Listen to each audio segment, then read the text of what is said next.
સ્વાગત છે મિત્રો તમારું બધાનું આપણા શહેરના પ્લેટફોર્મ ફોરેસ્ટવાલા યુટ્યુબ ચેનલના એક નવા વિડીયોમાં। તો ફાઇનલી ગુજરાત ગૌણ સેવા પસંદગી મંડળ દ્વારા 10 વર્ષીય ભરતી કેલેન્ડર છે તે જાહેર કરી દેવામાં આવેલું છે। આ વિડીયોની વિગતવાર માહિતી આપણે અગાઉ પણ આપી છે। હાલ આપણી ચેનલ ઉપર ઘણા બધા વિદ્યાર્થીઓ છે તે નવા જોઈન થયેલા છે, તો તેના આ 10 વર્ષીય ભરતી કેલેન્ડર છે તેની માહિતી આપીશું, જેનાથી પૂર્વ તૈયારી માટે છે તે તમામ ઉમેદવારો સર્જક રહે। તો તમે સ્ક્રીન પર જોઈ શકો છો કે જે આપણે gssb.gov.in વેબસાઇટ ઉપર આવેલું જે 10 વર્ષીય ભરતી કેલેન્ડર છે તેની ફટાફટ આપણે જે અગત્યની ભરતી છે તેની માહિતી મેળવશું। તો તમે સ્ક્રીન પર જોઈ શકો છો કે ગુજરાત સેવા પસંદગી મંડળ ગાંધીનગર, તેમાં સૌપ્રથમ વાત કરીએ રાજ્ય સરકારના વિભાગો અને બોર્ડ દ્વારા છે તે કોર્પોરેશન દ્વારા સીધી ભરતી ભરવા માટે છે તે ભરતી સંબંધિત કાર્યવાહી હાથ ધરવામાં હાલ આવી છે। નીચે દર્શાવેલ વિગતો અનુસાર માંગણી પત્રકો પરતરવે અને કચેરી દ્વારા છે તે અલગ અલગ ચકાસણી સંદર્ભે વિભાગો તરફથી માહિતી મળેલી હાલ પૂર્તતાની કાર્યવાહી હાલ ચાલુ છે। સંબંધિત વિભાગ તરફથી સંતોષકારક પૂર્વતા મળની અને મંડળ દ્વારા જે સર્વગ્ની જાહેરાત પ્રસિદ્ધ કરવામાં આવેલી છે, એટલે કે મંડળ દ્વારા છે તે હાલ ભરતી મંગાવી અને હાલ કાર્યવાહી ચાલુ છે। ઉમેદવારો જાણકારી અને પૂર્વ તૈયારી માટેની સફળતાના હેતુસર સાથે નીચે મુજબની માહિતી પ્રસિદ્ધ કરવામાં આવેલી છે, જે અંગેની નોંધ લેવી। એટલે કે જે પણ ઉમેદવારો હાલ GSSB ની ભરતીની તૈયારી કરતા હોય તેવા તમામ ઉમેદવારો આ વિડીયોના અંત સુધી બન્યા રહેજો કે કઈ ભરતી છે તેમાં કેટલી જગ્યા છે તેની વાત કરીશું અને ખાતાકીય વડા કચેરી કઈ છે તેની વાત કરીશું। મંડળ કક્ષાએ મળેલ 10 વર્ષીય ભરતી કેલેન્ડર છે તે મુજબની માંગણી પત્રકો અન્વયે નિયમિત સીધી ભરતીની ભરવાની થતી જગ્યાઓ વિગત નીચે આપેલી છે। એટલે કે જે તમે સ્ક્રીન ઉપર જોઈ શકો છો કે આપણે જે ઓફિશિયલ નોટિફિકેશન છે કે 10 વર્ષીય ભરતી કેલેન્ડર છે તે હવે પછી જાહેર કરી દીધું છે અને તેના ઉપરથી જ આ ભરતીની જાહેરાત આવશે। તો સૌપ્રથમ આપણે જોઈએ તો ક્રમ, સર્વગનું નામ, વિભાગ, ખાતાની વડાની કચેરી અને કુલ જગ્યા, એમ કુલ 5 વિભાગમાં છે ત્યાં નોટિફિકેશન વેચાયેલું છે। તો સૌપ્રથમ આપણે વાત કરીએ તો આપણે આ વિડીયોમાં જે અગત્યની અને સૌથી વધારે જગ્યા છે તેની જ વાત કરીશું। તો સૌપ્રથમ શિક્ષણ વિભાગ છે, ત્યાર પછી ઉર્જા અને પેટ્રોમ મિલ્ક્સ વિભાગ, ત્યાર પછી વન અને પર્યાવરણ વિભાગ, તેમાં સિનિયર સાયન્ટિફિક આસિસ્ટન્ટ જે 113 જગ્યા ઉપર છે તે ભરતી આવવાની છે। ત્યાર પછી આરોગ્ય અને પરિવાર કલ્યાણ વિભાગ, તેમાં વાત કરીએ તો ફિમેલ હેલ્થ વર્કર્સની કુલ 180 જગ્યા। ખાતાકીય વડાની વાત કરીએ તો આરોગ્ય અને પરિવાર વિભાગ કલ્યાણ છે તેના દ્વારા આ ભરતીની જાહેરાત કરવામાં આવશે। ફિઝિયોથેરાપિસ્ટ જે 150 અને આરોગ્ય અને પરિવાર કલ્યાણ વિભાગ દ્વારા છે તે આ ભરતીની જાહેરાત કરવામાં આવશે। ત્યાર પછી લેબોરેટરી આસિસ્ટન્ટ જે તબીબી શિક્ષણ સંશોધનની 65 જગ્યા ઉપર છે તે ભરતી આવશે। ત્યાર પછી આપણે છે વાત કરીએ તો જુનિયર ફાર્માલિસ્ટ જે Gujarat medical service corporation limited દ્વારા છે તે આ ભરતીની જાહેરાત કરવામાં આવશે, તેમાં કુલ 18 જગ્યા ઉપર છે તે ભરતી આવવાની છે। ત્યાર પછી 11માં જાહેરાત નંબરની જે સેનેટરી ઇન્સ્પેક્ટર અધિક નિયામિક તબીબી શિક્ષણ અને સંશોધન વિભાગમાં કુલ 22 જગ્યા ઉપર છે તે ભરતી આવશે। ત્યાર પછી 13મા નંબરની જાહેરાત એક્સ-રે આસિસ્ટન્ટ અધિક નિયામિક તબીબી શિક્ષણ અને સંશોધન વિભાગમાં કુલ 140 જગ્યા ઉપર છે તે ભરતી આવશે। ત્યાર પછી 16મા નંબરની મલ્ટીપર્પઝ હેલ્થ સુપરવાઇઝરની જે તમે જોઈ શકો આરોગ્ય અને પરિવાર વિભાગ કલ્યાણ વિભાગ જે 119 જગ્યા આવશે। ત્યાર પછી 18મા નંબરની ઓલ્થેમિક્સ આસિસ્ટન્ટ જે કુલ 261 જગ્યા ઉપર છે તે આવનારા સમયમાં ભરતી આવશે। આરોગ્ય અને પરિવાર કલ્યાણ વિભાગ દ્વારા છે તે આ ભરતી કરવામાં આવશે। ત્યાર પછી 22મા નંબરની જુનિયર ક્લાર્ક જે આરોગ્ય અને પરિવાર કલ્યાણ વિભાગ જે તબીબી શિક્ષણ અને સંશોધન વિભાગ છે તેમાં 150 જગ્યા છે તેના ઉપર ભરતી કરવામાં આવશે। ત્યાર પછી 23 જુનિયર ક્લાર્ક જે કામદાર રાજ્ય વીમા યોજના તેના ઉપર 123 જગ્યા ઉપર છે તે ભરતી આવશે।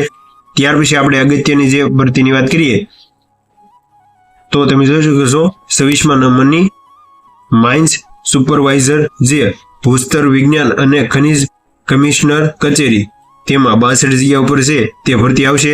તો ખાસ યાદ રાખજો કે આ ભરતી છે તે હાલ ભૂતપૂર્વ છે તે ખાલી જગ્યા મંગાવેલી છે. જ્યારે પણ ભરતીની જાહેર વિગતવાર આવશે ત્યારે તેમાં જગ્યા વધીને આવેલી હોય છે, તે ખાસ યાદ રાખવું. ત્યાર પછી સર્વેયર જે ભૂસ્તરીય વિજ્ઞાન અને ખનિજ કમિશનર કચેરીની 43 જગ્યા ઉપર છે તે ભરતી આવશે. ત્યાર પછી આપણે વાત કરીએ તો આપણે આસિસ્ટન્ટ સ્ટોર કીપર જે 34માં જાહેરાત ક્રમાંક નંબરની છે, જેમાં નિયમિત રોજગાર અને તાલીમની કચેરી ગાંધીનગર તરફથી 65 જગ્યા ઉપર છે તે ભરતી આવશે. ત્યાર પછી ફોરમેન ઇન્સ્પેક્ટરની 21 જગ્યા ઉપર છે તે ભરતી આવશે. ત્યાર પછી નર્મદા જળ પાણી પુરવઠા અને કલ્પચર વિભાગ દ્વારા છે તે ખૂબ જ મોટી ભરતીની જાહેરાત આવશે. જાહેરાત ક્રમાંક 36 અધિક મદદનીશ એન્જિનિયર જે નર્મદા જળ સંપત્તિ પાણી પુરવઠા અને કલ્પચર વિભાગમાં 433 જગ્યા ઉપર છે તે ભરતીની જાહેરાત આવશે. ત્યાર પછી 39 જુનિયર સાયન્ટિફિક આસિસ્ટન્ટ જે ગુજરાત એન્જિનિયર સંશોધન સંસ્થા છે તેમાં 54 જગ્યા ઉપર છે તે ભરતી આવશે. ત્યાર પછી અધિક મદદનીશ એન્જિનિયર જે 37માં ક્રમાંકની ભરતી છે તેમાં ગુજરાત પાણી પુરવઠા અને ગટર વ્યવસ્થા બોર્ડ ગાંધીનગર તરફથી 85 જગ્યા ઉપર છે તે ભરતી આવશે. ત્યાર પછી અધિક મદદ એન્જિનિયર તાંત્રિક જે 39 નંબરની છે તેમાં ગુજરાત પાણી પુરવઠા અને ગટર વ્યવસ્થા ગાંધીનગર દ્વારા 45 જગ્યા ઉપર છે તે ભરતી આવશે. ત્યાર પછી લઘુ ભૂશાસ્ત્રીય જે ક્રમાંક નંબર 46 નંબરની ભરતી છે તેમાં 23 જગ્યા હશે તેના ઉપર ભરતી આવશે. ત્યાર પછી 41 અધિક મદદની એન્જિનિયર જેમાં 15 જગ્યા પર છે તે ભરતી આવશે. ત્યાર પછી જે અગત્યની ભરતીની વાત કરીએ તો 43 નંબરની વર્ક આસિસ્ટન્ટ જે નર્મદા જળ સંપત્તિ પાણી પુરવઠા અને કલ્પચર વિભાગ દ્વારા છે ત્યાં ભરતી કુલ 513 જગ્યા પર છે તે ભરતી આવશે. ત્યાર પછી 44 ક્રમ છે મદદનીશ અધિક્ષક ગુજરાત પાણી પુરવઠા અને ગટર વ્યવસ્થા બોર્ડ જે 19 જગ્યા છે તેના ઉપર ભરતી આવશે. ત્યાર પછી વાત કરીએ તો કૃષિ ખેડૂત કલ્યાણ અને સહકાર વિભાગ તેના ઉપર છે તેમાં વાત કરીએ તો 45 નંબરની તેમાં સૌપ્રથમ વાત કરીએ તો પશુ નિરીક્ષક જે નિયામિક પશુપાલન કચેરી દ્વારા છે તે 450 જગ્યા ઉપર છે તે ભરતી આવશે. ત્યાર પછી 49 જુનિયર ક્લાર્ક નિયામક પશુપાલન ખાતાની કચેરી તેમાં 18 જગ્યા આવશે. ત્યાર પછી રમતગમત યુવા અને સાંસ્કૃતિક પ્રવૃત્તિઓ વિભાગ દ્વારા છે તે ભરતી આવશે. તેમાં વાત કરીએ તો આર્કાઇવિસ્ટ આસિસ્ટન્ટની જે નિયમિત અભિલેખા દ્વારા 5 જગ્યા છે તેના ઉપર ભરતી આવશે. ત્યાર પછી જુનિયર ક્લાર્ક જે stores authority of Gujarat Gandhinagar દ્વારા છે તે 22 જગ્યા ઉપર ભરતી આવશે. ત્યાર પછી શહેરી વિકાસ અને શહેરી ગૃહ નિર્માણ વિભાગની વાત કરીએ તો 52 નંબરના ક્રમની મ્યુનિસિપલ સેનેટરી ઇન્સ્પેક્ટરની જે નિયમિત મ્યુનિસિપાલિટી એડમિનિસ્ટ્રેશન કચેરીમાં 100 જગ્યા ઉપર છે તે ભરતી આવવાની છે.